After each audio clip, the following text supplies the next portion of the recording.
Good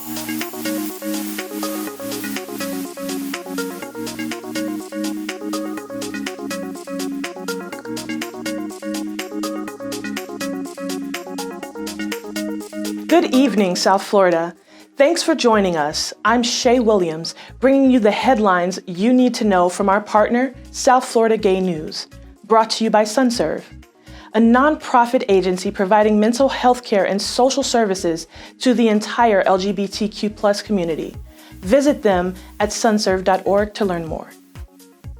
We begin this week with a call from the Miami-Dade Police looking for help in the murder of Alexis Braxton, a Black trans woman.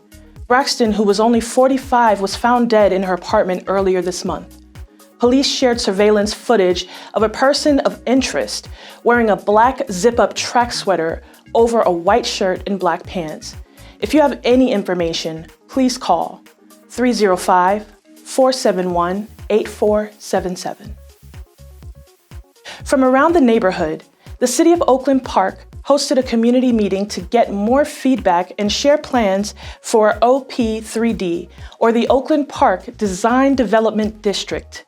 During the presentation, participants were encouraged to answer a series of polling questions through an online slideshow. In national news, to become a father, New York State Senator Brad Hoylman and his husband made cross-country trips to California, where surrogacy was legal at the time. It was outlawed in New York. The senator is very impressed with the new law going into effect this month, outlining a Bill of Rights for gestational surrogates. This law provides the country's strongest protections for women. And now, please welcome Stephen Crawford with this week's FlockFest Guide to Local Entertainment. We got some really great options for you this week. On Friday, make your way over to the pub, Wilton Manors, to see local drag queen Electra, featuring Chef Howie's fish fry and Kettle One specials. The fun starts at 9 p.m. Does your car need a wash? Head over to Pride Fort Lauderdale's Car Wash fundraiser, hosted by Dick's Service Station. It's this Saturday, 11 a.m. to 2 p.m., and all proceeds fund the new GED program. Monday, FlockFest Events and Bar Rita present Pride Mondays. From 6 p.m. to close, Bar Rita will donate 10% of their revenue to local LGBT programs. This week benefits the Broward House. Come join us for modern Mexican food and handcrafted margaritas.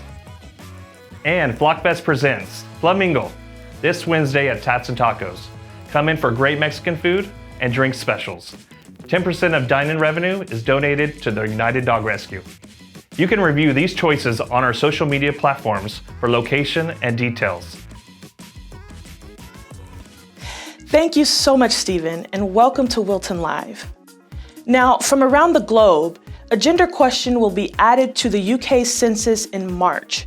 The survey will ask those over 16, is the gender you identify with the same as first assigned at birth?